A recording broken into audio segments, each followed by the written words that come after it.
So hello बच्चा party, कैसे हो आप सभी। तो आई थिंक नीट के पेपर को देखते हुए सारे बच्चे बहुत टेंशन में हैं और मैं भी वो चीज़ समझ पा रही हूँ।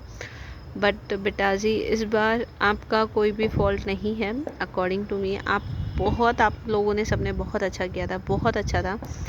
But the paper is very lengthy and very tough, और स्पेसिफिकली फिज़िक्स, राइट। तो फिज़िक्स का जो पेपर था वो बहुत लेंथी था, सबको पता है और सबने पेपर देखा भी है। और बेटा जी, ये पेपर जो था, ऐसा मैंने सुना है कि फ़िज़िक्स में जो पेपर है वो एडवांस तक के लेवल को टच कर रहा है। तो अगर इस तरह का पेपर एनटीए को बनाना ही है तो ऑब्वियसली बात है, उसको नीट का टैग ना देके उसको जेई का टैग देना चाहिए कि लाइक जेई एडवांस। तो भाई बच्चा फिर नीट कर ही क्यों रहा है? ऑब्वियसली बात है, उससे एडवांस का तैयारी करवाओ। और एक थिंग कि एडवांस का चलो ठीक है, तुम टफ दे रहे हो दो, लेकिन there was a time limit 3 घंटे। उसमें भी बच्चे को ओएमआर फिल करनी होती है, 180 क्वेश्चन अटैम्प्ट करने होते हैं, और उसमें आप लोग इस तरह का कर रहे हो कि आप 8 से 10 लाइन तक का एक क्वेश्चन दे रहे हो। तो मतलब एनटीए सोच कैसे रहा है कि 1 मिनट बच्चे को एक क्वेश्चन के लिए मिल रहा है, तो वो 8-10 लाइन का एक क्वेश्चन 1 मिनट में पढ़ेगा कैसे और फिर उसका आंसर कैसे आएगा? तो firstly this is the very worst paper of physics according to me. Maybe it is very hard और वेरी मतलब बहुत के लिए, बहुत टीचर्स के लिए बहुत अच्छा पेपर रहा। तो पेपर अच्छा था कह सकते हैं, लेकिन पेपर ऐसा होना चाहिए जिसको बच्चा अटैम्प्ट कर पाए। अच्छे अच्छे टीचर्स बेटा वो फिज़िक्स का पेपर अटैम्प्ट नहीं कर पा रहे हैं, और 3 घंटे में तुम लोग कैसे करते रही? तो मेरे हिसाब से इस बार आपका कोई फॉल्ट है ही नहीं स्पेसिफिकली।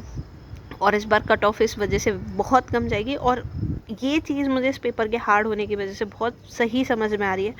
ये बहुत अच्छी चीज़ है बिकॉज पिछली बार जो हुआ था 67% got the first AIR 1 and get the 720 marks 720 में से। बताओ अब इस बार जो रहेगा, अलग अलग कोचिंग्स अपना मैक्सिमम स्कोर डिसाइड कर रही हैं, बट अभी तक मैंने किसी भी कोचिंग से ये नहीं सुना है कि 720 आउट ऑफ 720 है। और इस पेपर में जिस बी के 720 आ रहा है, I think that's not possible by a student, right. बहुत सिंपल सी कहानी है, पॉसिबल ही इस बार नहीं होगा 720 लाना। तो पहली बात, कट ऑफ बहुत कम जाएगी। और मैम कितना कट ऑफ जाएगी? तो बेटा बहुत सिंपल सी कहानी है, जो इस बार अजप्शन लगाए जा रहे हैं तो 550 और 600 के बीच, और अकॉर्डिंग टू मी इट्स और वो और भी कम जाएगी, 530 टू 580 के बीच में ही कट ऑफ रहेगा जनरल कैटेगरी का। ST SC OBC और भी नीचे अलाई करेंगे। अब बात आ रही है, देखो जिन जिन के इतने मार्क्स हैं, ठीक है, बहुत सिंपल सी कहानी है, इस रेंज के बीच में मार्क्स हैं, वो काउंसलिंग का वेट करेंगे, राइट। एक बार रिजल्ट का वेट करेंगे, नॉट द काउंसलिंग, रिजल्ट का अपन वेट करेंगे। और जिनके मार्क्स बेटा इससे बिलो हैं, राइट, तो वो बिल्कुल भी टाइम वेस्ट नहीं करना। टाइम वेस्ट ऐसा अपना भी कल पेपर हुआ है, तो अपन आराम से, जिसको लग रहा है कि नहीं यार बहुत बर्डन था पढ़ाई का, तो आराम से थोड़ा 7-8 दिन चिल रहे, रिलैक्स रहे, घूम के आए। फैमिली अगर कोई पीजी में रह रहा है तो अपने फैमिली वालों से मिल के आए, आराम से जस्ट चिल करके आए, ठीक है, नो विदाउट एनी टेंशन, कोई दिक्कत नहीं है। Take a second chance, right. जिन बच्चों ने 12th के साथ दिया था, मतलब उनका तो फर्स्ट अटैम्प्ट था, या आफ्टर 12th उन्होंने फर्स्ट टाइम ही नीट पेपर दिया था, तो बेटा जी आपको डेफिनेटली एक ड्रॉप लेना है और अपन को बहुत अच्छे से मेहनत करनी है। ये प्लीज़ उन बच्चों के लिए है जिनका स्कोर अभी उतने को टच नहीं कर रहा है।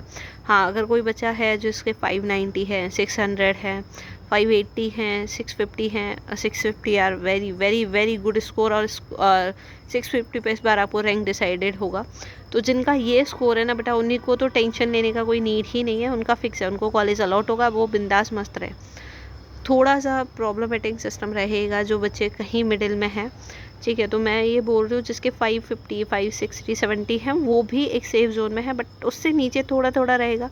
जो 530, 550 के बीच के बच्चे हैं उनको थोड़ा थोड़ा डाउट रहेगा। बाकी 500 को टच करते हुए जो जनरल के बच्चे हैं, 510, 520, उनको थोड़ा सा ध्यान देना है, ठीक है। नीट का रिज़ल्ट आने पे सब क्लैरिफाई हो जाएगा कि क्या कट ऑफ जाएगा, क्या रहेगा, कहाँ तक के बच्चों को कॉलेज अलॉट हो जाएगा, वो आप टच में रहिएगा। तो अपन उस बारे में भी प्रॉपर बात करेंगे, कैसे काउंसलिंग करवाना है, everything I will share you.